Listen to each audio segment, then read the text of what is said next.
መንሱርዬ ሽቶ እንዴት ነው? አለ ሽቶ መኖር ተመቸ ወይስ እስር ቤትም ሽቶ ገብቶልህ ይሆን? ሽቶ እያርከፈከፍክ ይሆን ያለኸው? ወይ ሰራዊት ፍቅሬ። መርማሪው የጠየቀውን የ14 ቀን የጊዜ ቀጠሮ እንግዲህ ዳኞች ዶሮ ስንት እንደገባ ታውቂያለሽ? እኔ አልሰማሁም። 20 ብር። ምን ነካቸው? ምን አውቃለሁ እኔ። መንግስት የለም እንዴ? የት? እኛ ጋር አፄ ቴዎድሮስ በአንድ ወቅት ሽጉጥ ጠጥቶ ነበርና ስንት ሊትር ነው የጠጣው? ሰላም ሰላም ውድ የላሾ ቤተሰቦች፣ ዛሬም እንደተለመደው ሰሞኑን መነጋገሪያ የነበሩ ቪዲዮዎችን ይዤላችሁ መጥቻለሁ። ከእናንተ የሚጠበቀው ምንድነው? ቪዲዮውን እስከ መጨረሻው ድረስ መመልከት ነው።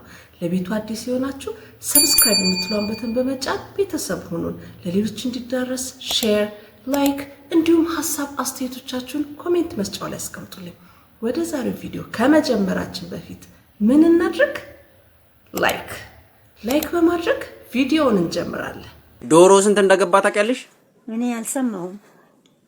20 ብር። ምን ነካቸው? ምን አውቃለሁ እኔ። መንግስት የለም እንዴ? የት? እኛ ጋር።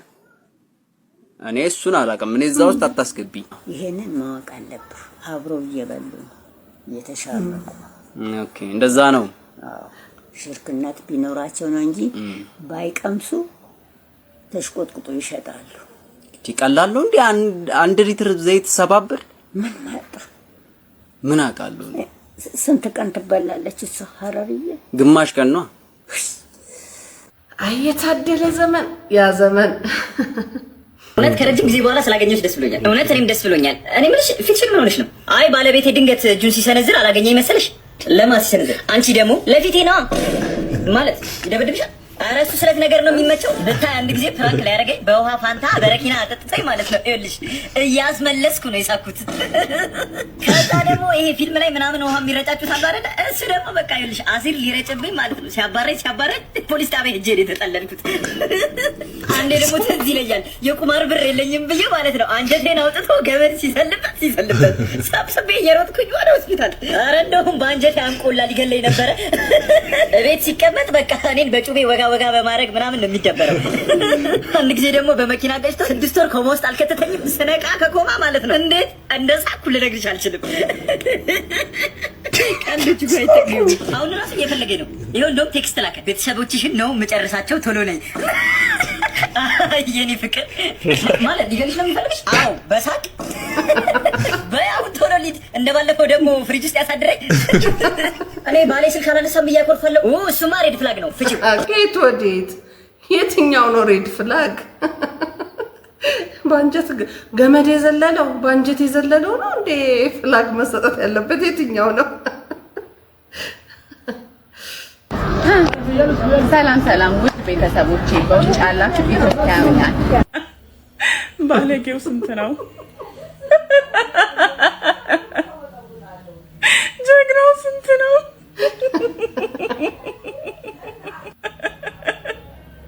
ባልታዛር ስንት ነው?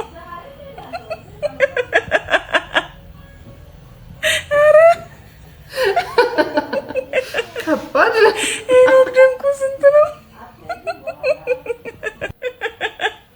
እኔ አርቲስት ሄኖክን አልገዛም። ላይቭ ለሚስቴ አይመለስም።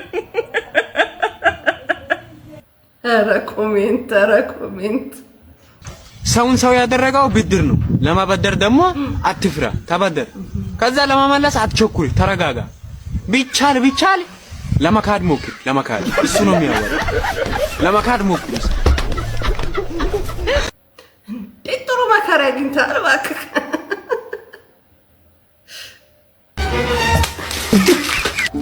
ሲስተር ማን ነው?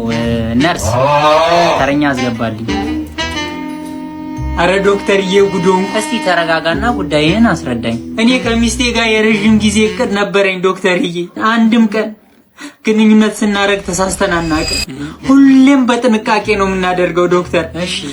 ነገር ግን ምን ይሁን እንዴት ይሁን በማላቅበት ሁኔታ ሚስቴ ጸንሳ አገኘኋት ዶክተር። ዶክተርዬ ምንድነው የሚሻለኝ? ይሄ እንዴት ሊሆን ይችላል ዶክተር አስረጂኝ። ምን አለ መሰለ በዚህ መሃል አንድ ታሪክ ላጫውት። አንድ አዳኝ ነበረ። ከዕለታት አንድ ቀን አልኮል ይጠጣና መሳሪያውን የያዘ መስሎት ረስቶ ዣንጥላውን ይዞ ወደ አደን ይወጣል። እናም ወደ አደን በወጣበት ሰዓት እንደ ድንገት አንድ ትልቅ አንበሳ ከፊት ለፊቱ ድቅን ይላል። መሳሪያ የያዘ መስሎት ሲያይ ለካ ዣንጥላ ነው። ከዛስ ወዲያው ጭንቅላቱን ይጠቀምና እንደ ሽጉጥ ለማስፈራራት ዣንጥላውን መዘርጋት። ወዲያውኑ እንደ ድንገት አንበሳው ይሞታል። ዶክተር ይሄ እንዴት ሊሆን ይችላል? ይሄን አንበሳ ሌላ አዳኝ ተኩሶ ገሎት ሄሎ በምን ታውቅ? አሁን ነው ጭንቅላትህን መጠቀም።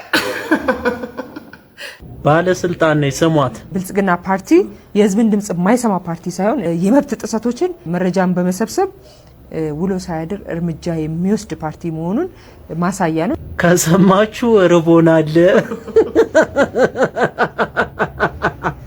ዜሮ አለቃ ምን የተከሰ ዋ አንድ ቀን ተገጠር እንደመጣው ተሚስቴ ጋር ያደርኩለት። እሺ የሆነ ኮንዶም የሆነ ሰው እየሰጠኝ እና በዚህ ይሄን አርገህ እንትን በል ነበር ያለኝ። እሺ እና አስተዛሪ አርገዋለሁ እኔ ወዲያ ለጥለው ነው እየከበደኝ ነው። አሁን ታረገዘኝም ታርግዝ። አፈር ብላ እውነትም አፈር ብላ አንተ ስንት አይነት ሰው አለ ባካችሁ።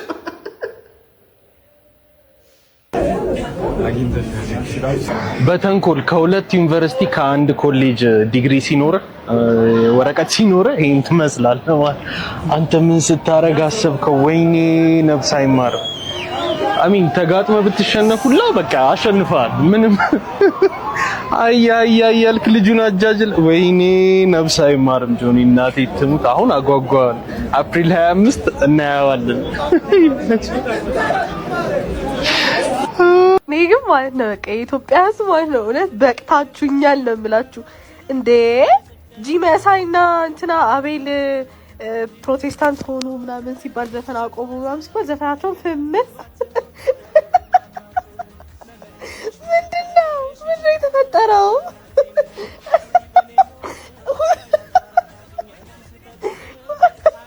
ሁሉም ሰው ገዳም ገባ። እኛንም ግራ ገብቶናል። ሁላችሁም ገዳም ገባችሁ። ገዳም ገባችሁ ምንድነው? በቃ ሰውዬው ይመንንበት። እኔ እውነቴን ነው በጣም ችዬ ነው ዛሬ እስክሮል ሳረግ ገዳም ገባ፣ እስክሮል ሳረግ ገዳም ገባ። እንዴ ኧረ ወይኔ ኢትዮጵያ ሕዝብ እኮ ደግሞ ህማማት ላይ ነን። ኧረ ባካችሁ ስማ። እኔ ግን ግራ የሚለኝ ዘመኑ ልጆች ማለት ነው ለምን አትረጋጉም? ቆይ እንዴ አንዱ የሆነ ቢዝነስ ይጀምራል፣ ከዛ ሱቅ ይከፍታል፣ መኪና ይገዛል፣ ቤት ይገዛል፣ ከዛ 24 አመቱን ያከብራል። ምንድነው የዘመኖቹ ልጆች? ተማሩ ዩኒቨርሲቲ፣ እኛ የደረሰብን ይድረስባችሁ። ዩኒቨርሲቲ ተማሩ፣ ተቀጠሩ፣ በ12000 ብር ተቀጠሩ፣ የ4000 ብር ተከራይታችሁ ቤት ተከራይታችሁ ውጡ እና ኑሩ። ተረጋጉ። እንዴ እኛ የደረሰብን ይድረስባችሁ ነው እንዴ? ጊዜው ነው፣ ዘመኑ ነው። ጊዜው ከፈጠነ እንደ ጊዜው ፈጥኖ መገኘት ነው እንጂ እንደዛማ ከበድ ይላል። ከጊዜው ጋር ፈጥኖ መገኘት ነው። ፋሲካ መድረሱን የሰሙት በሬዎች እንግዲህ እንደምትመለከቱት በዚህ ሰዓት እያመለጡ ይገኛሉ። ስለዚህ ሰሞኑን በርካታ የሚያመልጡና የሚደነብሩ በሬዎች ሊያጋጥሟችሁ ስለሚችል ተጠንቀቁ። አፄ ቴዎድሮስ በአንድ ወቅት ሽጉጥ ጠጥቶ ነበርና ስንት ሊትር ነው የጠጣው? 10 ስንት ሊትር? 10 ሊትር አልበዛም? 5 ሊትር። ኧረ በስመ አብ። ከእውቀት ነፃ የሆነ ሰው ማለት ነው። ምን ነካው? ቤት ሀገር ነው ጥይት በሊትር የሚለካው? ይሄ ሰው የሄደበት ትምህርት ቤት ይነገረ የሄደበት ይነገረ። ትንሽ እንኳን አይምሮ አያውቅሰውም እንዴ? በሊትር ሲል እንደው አይምሮ ትንሽ ክሊክ አያረግበትም እንዴ? ወይ ጉድ! ዛሬ አንዷ ምን ብትለኝ ጥሩ ነው፣ ለምንድን ነው ግን ብዙ ጊዜ ሴቶች ልጆቻችሁን እንጂ ባላችሁን ሶሻል ሚዲያ ላይ ፖስት አታረጉም አለችኝ። እኔ ደግሞ ያው ሶሻል ሚዲያ ላይ ፖስት የሚደረገው ደስታሽን ነው፣ ጥሩ ነገር ነው ፖስት የምታረጊው እንጂ ችግር አይደረግም ብዙ ጊዜ አልኳት እና ቅር አላት በጣም። ተሳሳትኩ እንዴ? እንደዛ ነው እኔ የማውቀው። ሆ ጉድ እኮ ነው እንዴ! እንዴት ቅር አይላትም? ቅር ብቻ ነው ያላት። እኔ ብሆን ቀጥታ ለፖሊስ ደውዬ አድኑት ነው የምለው እንጂ እንዴ ከባድ ነው በጣም። በትልቁ ነው የተሳሳትሽው፣ በጣም በትልቁ። መንሱርዬ ሽቶ እንዴት ነው? አለ ሽቶ መኖር ተመቸ ወይስ እስር ቤትም ሽቶ ገብቶልህ ይሆን? ሽቶ እያርከፈከፍክ ይሆን ያለኸው? ወይ ሰራዊት ፍቅሬ በሉ በደንብ እዛ ካሊድ ያው ሁሉ ልጆችን በተነ። ሀቢባ እንኳን አደራ ብለህ ሀቢባ ሰጣታል። ማን ይሆን የሚያንቀሳቅሰው? ካሊድ ፋውንዴሽን ያሉ ያው ሁሉ ህፃናትና አዋቂ ለሀቢባ እንኳን ምንድን ነበረ የመደብካት? ሀቢባ ልጆቹን ቼክ እያደረገች ነው። ምን ቼክ ታደርጋለች? እርግዝናዋስ የራሷ ጉዳይ አለ። ሰለሞን ቦጋለ የልብ ቀዶ ህክምና ሐኪም ቤት ነው ምናምን አሰራለሁ ብለህ ስትሟሟት የነበረውን ትተህ እስር ቤት ገባ። ወይ አርቲስቶቻችን እስር ቤት እንዴት ነው ይመቻል? እስቲ ለኛም ንገሩን። እኛም እኮ ስንቀጨቀጭ አንድ ቀን እስር ቤት እንዳይከቱን። እኔማ ይሄ ጉዳይ ተጣርቶ በደንብ እስኪያልቅ ድረስ እዛች ሀገር አልድረግጥም። እኔም እኮ 100 መኪና አስረከቡ እንደዚህ ከሆነ ሀገራችንማ እንገባለን እያልን አሽቋልጠን የመጣ ነው ምንም በማላውቀው። እንግዲህ የዲጂታል ዘመን እንዲህ ነው።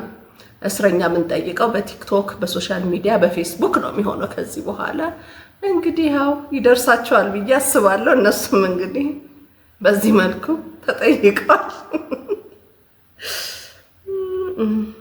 አይዞሽ በቃ ምንድነው በስዕል ችሎታዬ በቃ ሁሉም ሰው ነው የሚሳለቀብኝ። በቃ አቺ እኔ እኮ ነገ ትልቅ ደረጃ ነው የምደርሰው። ዛሬ ላይ ሞክሬ አሪፍ ነው የማመጣው አይደለ? ለወደፊት ዛሬ ላይ መሞከር አለብኝ። ምን እያሉሽ ነው? ላይክ ስታሳያቸው ምን እያሉ ነው? አቺም በቃ ምንድነው ይኸውልሽ እኔን አዳምጪኝ። ይኸውልሽ ሰዎች ዛሬ ላይ ችሎታሽን ስታሳያቸው ወደ ታች ከተበጠ ላይ ሊከቱሽ ይሞክራሉ። አንቺ ግን ቀጥ ብለሽ ቆመሽ ነገሽን እያሰብሽ እያሻሻልሽ ራስሽን ማሳየት ችሎታሽን ማሳየት አለብሽ። ዛሬ እንዲሆንሽ ማለት ነገ አትስተካከይም ማለት አይደለም። ታሻሽዋለሽ መጨረሻ ትችያለሽ። እሺ በጣም ነው የማመሰግነው። ኦፍ ኮርስ አንተን ራሱ ሲያለው ቆይ ሳይቃው በቃ እንደኔ የሚያበረታታ ሰው መርጠሽ መስራት ነው። እኔ ነኝ። ይሄ በጣም ቆንጆ ሰራን። አይኑ ካናቱ አልበለጠም። ቁጭ አድርጌ አስደግፌ እንደሳልኩት ቁጠረው። ይሄንን መናገር የፈለግሽኝ ነገር አለ? ልትነግሪኝ የፈለግሽው ነገር አለ? ይሄን ትመስላለህ እያልሽኝ ነው? በጣም ትችያለሽ። ምን እንደምትችይ ታውቂያለሽ? ይሄን ያ ሁሉ ምክር በአንዴ ነው ኤክስፓየርድ ያደረገው።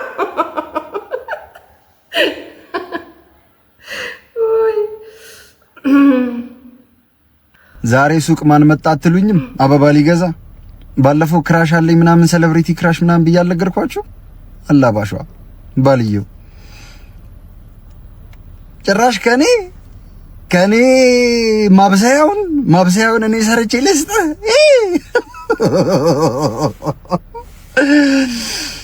አክቹሊ ጥሩ ትሪትመንት ሰጥቼ ነው እኔም ሰራተኞቼም ተንከባክበን ጥሩ ስራ ቆንጆ አበባ ሰርተን የሸኘ ነው። ችግሩ የተፈጠረው ምኑ ጋር መሰላችሁ? መሀል ላይ ፖስት ካርድ ተሰካልኛለህ። ፖስት ካርዱን ስገልጠው አፈቅርሻለሁ የሚል ጽሑፍ ጽፈህ ምናምን ነገር አለኝ። እሱ ጋር ነው በቃ አእምሮዬ ውስጥ የተንኮል መንፈስ የተጸናወተው። አፈቅርሻለሁ ከሚለው በታች የኤክሱን ስም ልጻፍበት አልኩ። እሱን እንዳየችው ቦግ ትላለች፣ እሳቷን ትለኩሳለች፣ ሄዲንግ ትገባለታለች። እንደ ቤት ሰራተኛ በቢጫ ፌስታል ልብሱን ጠቅልላ በረንዳ ላይ ታስቀምጥለታለች። የሱ ትግል ተቋረጠ ማለት አይደል? እኛ ትግሉን ተቀላቀልን። እንደዛ ብዬ አሰብኩኝ። ግን እዛው ከፍቶ ያየው ለታ ሲጾም የዋለ ሆዴ ላይ እንደሚረግጠኝ ስለገባኝ ተሰብስቤ ቁጭ አልኩኝ። ለማንኛውም ምን ልላችሁ ነው፣ እያየሁህ ነው።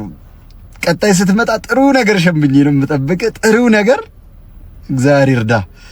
በተያያዘ ዜና መላ ኢትዮጵያ ውስጥ ያለ ትዳርና ሪሌሽንሺፕ በእኔ ምክንያት ሊታወቅ ስለሚችል ከዚህ በኋላ ራሳችሁን አበባ በመስጠት ተከላከሉ። ትዳራችሁን፣ ሪሌሽንሺፓችሁን ጠብቁ። እኔ ማባላት ነው ስራዬ ከዚህ በኋላ። ወንዶችዬ የመጣችሁ አበባ እየገዛችሁ ሚስቶቻችሁን ይቅርታ ትላላችሁ በየቀኑ። በዛውም አበባ የመስጠት ባህላችንና ልምዳችንን እናዳብራለን። አሜን ነው። ሴቶች በጭብጨባ አበባውን ከፈለጋችሁ እኔ ጋር አለ። የፈለጋችሁትን አበባ እንደውም መጪው በዓል ነው። የፈለጋችሁትን አበባ ኦርደር ማድረግ ትችላላችሁ። ስልካችንም አድራሻችንም ስማችንም ዩዘርኔማችንም ሁሉ ነገር እዚህ ጋር ተጽፎላችኋል። 1 ብር ብሉምስ ይላል። የፍቺ ጊዜ ማን ነው? ትዳራችሁን እንጠግነዋለን እንዳታስቡ። ባበደ አበባ ከናንተ የሚጠበቀው መደወል ብቻ ነው። ይመቻችሁ። ኧረ ትችላለህ። አንደኛ ቤስት ብየዋለሁ። ትችላለህ። ቤስት። ይሄንን ቲክቶከር ታውቁታላችሁ አይደል? ይሄ ቲክቶከር በጣም ብዙ ጊዜ ነው የታገስኩትኝ። አሁን ላይ ሰኞ፣ ሮብ፣ አርብ፣ እሁድ ማታ ጌም እንጫወታለን አንድ ላይ በግሩፕ አለን እና በጣም ብዙ ጊዜ የሆነ ቀን ምን አደረገ ዮናስ መኳንንትን አድርጎ ይሄ ቃልባባ ፎጣ ሳይክለብስ አይደለም ዮናስ መኳንንት ነው አለ ማለት ነው። ላይክ ምን ለማለት እንደፈለገ አልገባኝም። ያው መላጣነሽ እያለ ነው በተዘዋዋሪ። ይሁን ከዛ ደግሞ እያለቀስኩ ያለውበት ፎቶ አለ። በየትኛውም ሀዘን ከኋላ ለጥፎ በቃ ደረት ላይ ያስመታ ነው የሚደርሰው የኔን ፎቶ ሀዘን በገጠመው ቁጥር እና እኔ ከዚህ ልጅ ጋር እንደ ንቃተ ህሊናና እንደ ጆኒ ጁጁቱ ፋይት መቅጠም ፈልጋለሁ። እንቁላል ስፖንሰር ማድረግ የምትፈልጉ ስሙን እየጠራው እንቁላሉን ስፖንሰር ያደረገኝን ድርጅት እየጠራው ነው ማፈርጥበት። እኔ በቴኳንዶ ITF ፈርስት ዳን አለኝ። እሱ ሰፈር ውስጥ ድንገት የቻይናዎቹ ሲያስተምሩ በአጥር ምናምን ካየ ነው እንጂ እንትኑ ያለው አይመስለኝም። ግን እንዴትም እንትን አሰልጥናችሁም ቢሆን ፍቃደኛ ከሆነ ጠይቁልኝ። ስፖንሰር ማድረግ የሚፈልጉ ድርጅቶችም ያናግሩኝ። መጣም ፈልጋለሁ። ምንድነው ሐሳብ? ሰይፈ ቴንክ ዩ። እንግዲህ ሰይፈ ጥሪ እየቀረበልህ ነው። ሰይፈ ይሰማዋል ብዬ አስባለሁ። ምላሹን እንጠብቃለን። እሱ እጁን ዘርግቶ እንደ ጸሎት እኔ ጋር የሚመጣ ነው የሚመስለኝ። ዩ ጋይስ አይታችኋል ብዬ አስባለሁ። ላይክ እኔ እንደምታውቁትም ስሜ ንቃተ ህሊና ነው የሚለው እና በ3 ወር የሱን ሲስተሞች እንዴት እንደማከሽ እንዴት ንቁና ፋስት ጭንቅላት እንዳለኝ የማሳይበት ትልቅ መድረክ ነው። አፕሪል 25 ብዬ ነው ማስበው። አንድ ቴክ ዳውን አንዴ ቴክ ግራውንድ ላይ ቦርድ ይገርመኛል። ዲስ ጋይ ጃብ ክሮስ ራሱ መዘንዘር አይችልም። እግር እስከ ጉልበቱ ማንሳት አይችልም ብያችኋለሁ። አብዛኞቹ ሰዎች ንቃተ ህሊና ግራውንድ ላይ ስራ ይሉኛል። ኦፍ ኮርስ ኢትስ MMA ፋይት አይደለም። በደንብ መዘጋጀት አለብኝ። እኔ አሁን አም ጁጁሱ ተማሪ ነኝ። ቀጣይ ከዚህ ፋይት ቀጥሎ ጁጁሱ ውድድር ይኖረኛል። በጁጁሱ ራሱ ምንድነው ያልኳችሁ ያለሁት በትንሽ ጊዜ ውስጥ ብዙ ነገር ተምሬያለሁ። ብዙ ነገር የመማር ችሎታም አለኝ። አሳያችኋለሁ። ግን ግራውንድ ላይ ሲሄድ ይሄ ጨዋታ ያልቃል የምትሉ ሰዎች ኖ ዌይ። እኔ ግራውንድ ላይ ጨዋታውን መጨረስ ነው የምፈልገው። I was like ሰርፕራይዝ ማድረግ ነበር የምፈልገው። አሁን ተናገርኩኝ። we will see it ጠንካራ ያልሆነ አህያ የለም። he's very strong but yo እኔ you guys have seen me fight የ120 ኪሎ ግራም የ110 ኪሎ ግራም የሆኑ ሰዎች ንቃተ ህሊና 78 ኪሎ ግራም ነው። እሺ እኔ ንቃተ ህሊና አንድ ፔጅ መጽሐፍ ላይ ካነበብክ ማለት ነው 1 ሚሊዮን ብሩን እኔ ራሴ እሰጥሃለሁ ካሸነፍኩ በኋላ። አንድ ፔጅ ከማንኛውም አይነት መጽሐፍ ውስጥ ካነበብክ 1 ሚሊዮን ብሩን ራሴ እሰጥሃለሁ።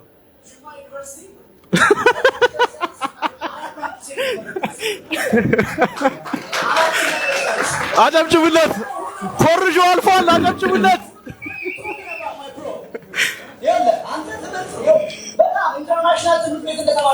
እሺ ማንበቡን ተው። ኮምፒውተር ሳይንስ ተመርቄያለሁ አልካ። እስቲ ኮምፒውተር እንዴት ነው የሚበራው? ኮምፒውተር አብርታ አሳየን። የጠፋ ላፕቶፕ ይዞ ሰው ሌክቸር ሲያደርግ አይቼዋለሁ።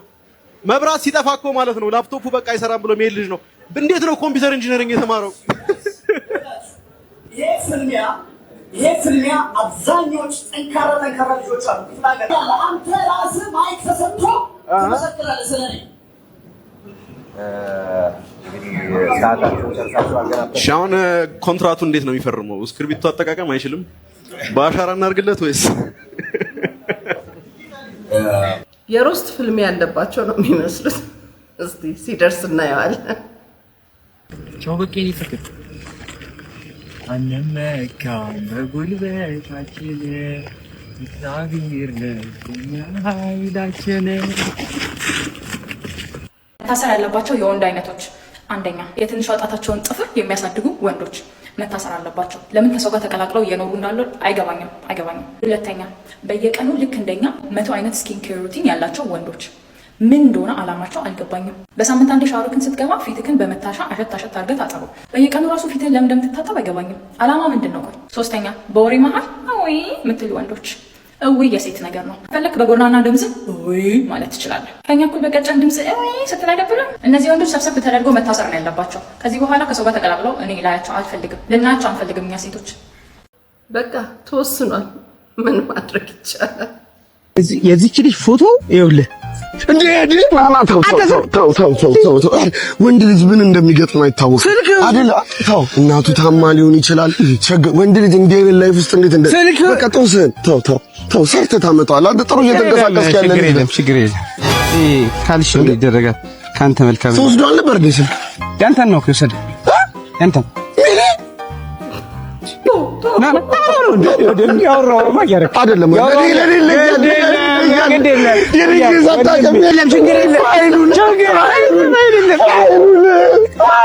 ፋይሉን ስልኩንም ያንተ ነዋ። ልክ ያንተ ሲነካ በፊት ግን ወንድ ልጅ ነው አዝነህ ነበረ። እንግዲህ ራሳችን ላይ እንዲደረግብን የማንፈልገውን ነገር ሰዎች ላይ ማድረግ እንደሌለብን ነው ሲመክረው። ምን ሲለው ግን አዛኝ መስሎ ነበረ። የእሱ ስላልሆነ ምንም አልመሰለው። አሁን ግን ያንተ ነው ሲባል ባዮሎጂ በሶሻል ሳይንስ ውስጥ የሚካተት ሲሆን ስለምን ያጠናል? እንደ ዳማከሴ አይነት ነገር እንደዛ ነው የሚመስለው። ይሄን ልጅ አውል 9 ወር ተረግዞ አይደለም በ10 ብር ተገዝቶ አያዋጣም። እውነቴን ነው የምልህ። ልግደለውና እጀን ለመንግስት ልፍ። እኔ የሚገርመኝ እዚህ ፕሮግራም ላይ የሚመጡት ሁሉ እንዳትመልሱ የተባሉ ነው የሚመስሉት። እኔ የፕሮግራሙ ስም ያልመለሰ ያሸልማል ይሆን እንዴ? ለነሱ የሚታያቸው አላውቅም። እኔ በምን መስፈርት እንደሚመጡ አላውቀውም። በምን መመዘኛ ወይ ጉድ። ታክሲ ውስጥ የምትሸቱ ሰዎች ጠንክሬ እንድሰራ ሞቲቬሽን ስለምትሆኑኝ አመሰግናለሁ። በእናንተ ምክንያት ነው መኪና መግዛት የምፈልገው። ክረምት መጣላችሁ። አሁን ደግሞ በቃ መስኮት አይከፈትም። ልንበሳበሰው ነው ልንበሳበሰው። ኧረ በአላህ እሺ ይበርዳል። አትታጠቧ። ሽቶ ተቀቡ እንዴ! እርካሽ ነው እኮ አሁን እኮ ሽቶ እኮ ምሳ ከምትበሉበት ዋጋ ረክሷል እኮ እንዴ! ኧረ እስቲ እንዲህ ዞር በሉ ወደ ራሳችሁ። እንዲህ ነገር ትንሽ በሉና አፍትቱራችሁ። በጣም በከባዱ ነው የመረራት እውነት። አዎ ይሄ ነገር ቢታሰብበት ጥሩ ነው። ላያት ያልተመለሰ ለኔ ሊመለስ አይችልም። አያት በጥፊ ሲመታ ይቻላል እኔ ባይኔ ማለት ነው። ሲጀመር ከዚህ በኋላ ካላረሰ እሄድበታለሁ፣ አሳየዋለሁ። ደግሞ ገና ከዚህ በኋላ እኔ ፊዮና አይደለም። አንቺ በማማ ትመጫለሽ። በማማ ይኸው ካሁን በኋላ አንድ ሰው በማማና በዘፈኔ ቢመጣ ማለት ነው ሁሌም ነው ማሳየሽ። ካሁን በኋላ አንቺ ማማ እኮ አንድ ቤት እኮ መርቃናለች እኮ ምንድነው? ካሁን በኋላ ይኸው አንድ ነገር ብሰማ ያንቺንም ጉርኖሽ ሞት አንቺ በማማ አንቺ 9 ብር ብለሽ ደስ ይልሻል። አንተ እንደዚህ እንዳትለኝ 9 ብር እና አንቺ በማማ ለምን ትመጫለሽ? በማማ ካሁን በኋላ ቀጣይ ደግሞ ሌላ ነገር እፈልጋለሁ። ሌላው ሰሞኑን በጣም መነጋገሪያ የሆነው በገነት ንጋቱና በአንተነህ መካከል የተደረገው ቃለ መጠይቅ ነው። እስኪ ትንሽ ሰምተነው እንመለስ። አንደኛው አሁን በቅርብ ጊዜ ታዋቂ ፓስተር ነው። የሚገርምሽ ነገር ፓስተር እና ያው ገብቼ ሳይው ቪዲዮዎቹ ምናምን ሲሰብክ እንደዚህ ትሆናለህ ምናምን እያለ ሲያወራ እንትን ነበርና በቃ አይዞህ ምናምን ይለኛል። የሚቸግር ነገር ካለ ጠይቅ ምናምን ይለኛል። አረ ችግር የለውም ምናምን ይደውላል። በቀን 2 ምናምን ይደውላል። ማታ በቃ እንደዚህ እጅህን የሚያምህ ቦታ ጫን እና ጸልይልኝ ስፒከር ላይ አድርጌው ጸልያለሁ እና ስለ ፍቅር ህይወቴ ጠየቀኝ። አይ እንደዚህ ነበረኝ እና ተለያየን አመለጣታ ምናምን ነገር አይ አሁን ሳላስከም አይ አሁን እንኳን ስለ ፍቅር ሁኔታ ማስበበት ሁኔታ አይደለም አሁን ማስበውና የሚጨነቀው ስለ ጤንነቴ ብቻ ነው ያ ነገር አያሳስበኝ አረ ሌላ አይነት ነገር ስሞክረህ ታውቃለህ ማለት አልኩት ቆይ መልሼ ልደውልልህ ዘጋው ሌላ አይነት ሲል እኔ በቃ ግራ ገባኝ ከዚህ ተለየ ምን አለከ ነው በቃ እንደዚህ ያው የሆነ ሰዓት ምን ነገር አለ እሺ እኔ ወንድ ወዳጅ ነኝ አለ በስማ እና አንተንም እኔ ወድጄ ነው በጣም አፍቅሬህ ነው እና ምናምን አለኝ በዚህ ቃለ መጠይቅ ምክንያት ብዙ ተቃውሞዎች እየተነሱ ነው የሚገኙት እንዲሁም የኢትዮጵያ ወንጌላዊት አማኞች አብያተ ክርስቲያናት ካውንስል ክስ አቅርቧል ይህን ተከትሎ አንተነህ እንዲህ ሲል ማብራሪያ ሰጥቷል ወጣቱ እንዳይታለል በሚል ነው የሰራ ነገር ልናገር የቻልኩት እኔ ከዚህ በፊት እንደዚህ አይነት በሃይማኖትም በምንም እኔ የተጠቀምኩት አልቃም ገባ ሰው አይደለው ወጣቱን ለማስተማር ወጣቱ እንዲያቀው በማለት ነው እንጂ እኔ የፕሮቴስታንት እምነት መንቀፌ ወይም ፕሮቴስታንት እምነት እነሱን መስደብ መናገር አይደለም ለምን ቢባል ያው በባህሪ በአብዛኛው ሰው ያቀኛል የሰውን ሃይማኖት ተወዳለሁ የሰውን ሃይማኖት አከብራለሁ ብዙ ማስተምራቸው በርካታ ወጣቶች አሉ ከተለያየ ቤተ እምነት እና እንደዚህ አይነት ነገር አይደለምና በሰዓቱ ስለ ህመሜ ለማውራት ነበር ከሷ ጋር የተገናኘ ነው እና በህመም ሰዓት ምናምን ሲል ያው የሚደውሉልኝ ሰዎች ነበሩና ይሄን ፓስተር የተባለው ደግሞ ፕሮፌት የሚል ነው የፌስቡክ አካውንት እና በዛ እንትን ይል ነበር ወደ ሌላ ነገር ሲገባ ቶሎ ብሎ ራሱ ሁሉንም ነገሮችን ፎርማት አድርጎ እንደገና ደግሞ ስልኩንም እንትን አላለም ለምን ይሄ ነገር ይመጣል ብዬ አልጠበቅኩም ይሄ ነገር ይመጣል ብዬ በጠበቅ ያንዳንዱ ነገር ሪከርድ አደረግ ነበር ወይም ስክሪንሾት አደረግ ነበርና ያንው በቃ እንደዛ ሲለኝ ከደነገጥኩኝ በኋላ ስልኩንም ራሴ ነኝ ዲሊት ያደረኩት እሱ ያንውም እንትን አለ ማለት ነው ስለዚህ ፕሮፌት የሚል የፌስቡክ አካውንት ነበረ በዛ ላይ ነበር ስልክህን ላክልኝ ብሎ የነበረው እና ከዛ በኋላ ይሄንን ነገር ነው ያወራሁት ለምን ቪዲዮን ጨርሳችሁ ካያችሁት በእንደዚህ አይነት ነገር ላይ ብዙ ወጣቶች እየተለከፉ ነው ብዙ ወጣቶች እንደዚህ አይነት ነገር ሰለባ እየሆኑ ነው በሃይማኖት ታካው በእስልምናም ይሁን በክርስትናም ይሁን በጴንጤውም ወገንም ይሁን እንደዚህ አይነት ሰዎች አሉ እና ራሳቸውን እንዲጠብቁ ራሳቸውን የምታወሩትን ሰው እንድታቁ በሚል ነው ይሄ ነገር እንትን ያልኩት እንጂ የኦርቶዶክስን ለማሞካሸት ወይም ደግሞ የጴንጤን እምነት ለመገልበጥ ወይም ደግሞ ስም ለማጠልሸት አይደለም ለምን በየቦታው በእኛም ቦታ ቢሆን ትክክለኛ አስተማሪዎች አሉ ውሸታም አስተማሪዎችም አሉ በሁሉም ቦታ ስለዚህ እኔ ያ ወጣቱ እንዲማርበት ወጣቱ ከእንደዚህ አይነት ነገር ልጸልይልህ በሚል ሌላም ነገር በሚል ወጣቱ እንዳይታለል በሚል ነው ይሄ ነገር ልናገር የቻልኩት እኔ ከዚህ በፊት እንደዚህ አይነት በሃይማኖትም በምንም ጣልቃም ገባ ሰው አይደለሁም እንዲህ በማለት ነበር ማብራሪያውን የሰጠው ይህ ሁኔታ ከህግ አንፃር እንዴት ይታያል የሚለውን ደግሞ ሰምተን እንመለሳለን በእምነት ተቋማት ላይ የተለያየ ጅምላ ፍረጃ ጥላቻን የሚፈጥር ኢንተርቪው በማህበራዊ ሚዲያ መልቀቅ የወንጀል ተጠያቂነት እንደሚያስከትል ያውቃሉ። እንደቆያችሁ ጠበቃ ሰብለ አሰፋ ነኝ። እንግዲህ በዛሬው ዕለት የወንጌላውያን ህብረት ካውንስሉ ክስ ማቅረቡን ገልጿል። ከዚህ ጋር በተገናኘ ይሄ ነገር ያስጠይቃሉ ይብላችሁኛል። በሶስት መልኩ ልናየው እንችላለን። አንደኛ በኢፍድሪ ወንጀል ህግ መሰረት ይሄ ነገር በተለይ ኢንተርቪው የእምነት አባቶች የሚባሉትን ሰዎች ግብረ ሰዶማዊ ተብለው እንዲፈረጁ የሚያደርግ ነው። አንድን ሰው ብቻ ሲንግል አውት ያደረገ አይደለም። ሌሎች የእምነት ተቋማትም ሆነ የዚሁ እምነት ተከታዮች በፓስተሮች ላይ ጥላቻ እንዲኖራቸው ሁሉንም በግብረ ሰዶማዊ እንዲፈርጁ ያደርጋል የሚባል ቢሆን በስም ማጥፋትና በሐሰት ሐሜት እስከ 6 ወር ሊያስቀጣ ይችላል። ከዛም ባሻገር ደግሞ በተለይ በጥላቻና በሐሰተኛ ንግግር አዋጅ ቁጥር 1185 መሰረት በዚህ መልኩ የተወሰነ የእምነት ተከታይን ማህበረሰቡ በጥላቻ እንዲያገለው የሚያደርግ ፍረጃ ነው የሚባል ቢሆን ደግሞ ይሄ ነገር እስከ 3 ዓመት ድረስ ሊያሳስር ይችላል። እንደ ጥላቻ ንግግርም ሊወሰድ ይችላል።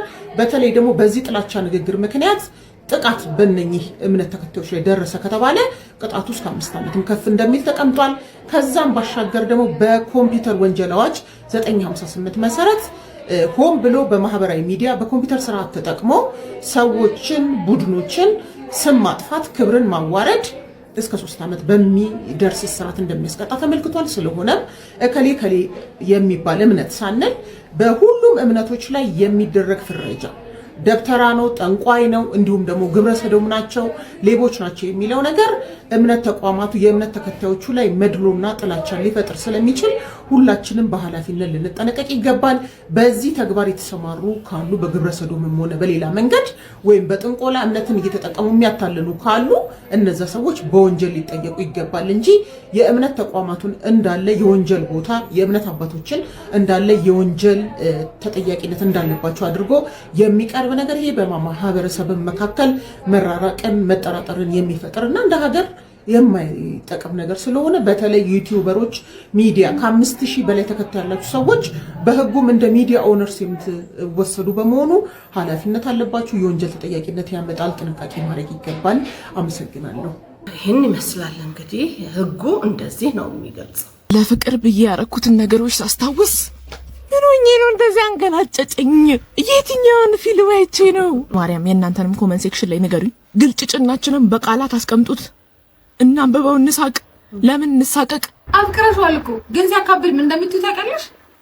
እከሳለሁ እንጂ እመነምናለሁ ፍቅር ማንን ገሎ እሞትልሃለሁ ፍቅር ሰው ገደለ ሲሉም አልሰማው ያከሳል ያጠቋል እኔ ማውቃለሁ ግን ምን አይመለከትም አላከሰኝም አላጠቋኝም ብቻ ብለሽ እንደዛ ጋብዡ ፎሎ ማድረግ እንዳትረሱ ቻው አርቲስቶቹ በዓልን በህግ ቁጥጥር ስር ውስጥ እንዲያሳልፉ ተፈርዶባቸዋል። ይህም የሆነው ከዚህ ቀደም የሰራውላችሁ 2 ቪዲዮዎች አሉ። አሁን ደግሞ ይሄ 3ኛ ነው። መለስ ብላችሁ ብታዩቸው ሌሎቹ ቪዲዮዎች የፍርድ ቤት ውሎን ይገልጻሉ። ታዲያ መርማሪው የጠየቀውን የ14 ቀን የጊዜ ቀጠሮ እንግዲህ ዳኞች ሚያዝያ 9 2018 እንዲሁ ተለዋጭ ቀጠሮ ለ7 ቀን ፈቅዶለታል ማለት ነው። ታዲያ ከዚህ ጋር አያይዞ በጣም በርካታ የአርቲስቶቹ ቤተሰቦች ተገኝተዋል።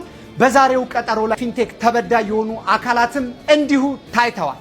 ታዲያ ስራውን ሲሰራ ለነበረው መርማሪ እዚህ ላይ በምትመለከቱት መልኩ እንዳመሰግንላቸው የፊንቴክ ተበዳዮች አቅርበውልናል። እኔም ለዚህ ሰው ክብርም ምስጋናም እንዳለኝ ወዳለሁ። መርማሪ ሀብታሙ እጅግ በጣም እናመሰግናለን ይሎታል። ይህንን የሚሉት የፊንቴክ ተበዳዮች ናቸው። የፌዴራል ፖሊስ ምርመራ እንዲሁም ደግሞ የፍትህ ተቋማት አካላትን አብዝተው ማመስገን ይፈልጋሉ። እኔም ምስጋናውን አድርሻለሁ።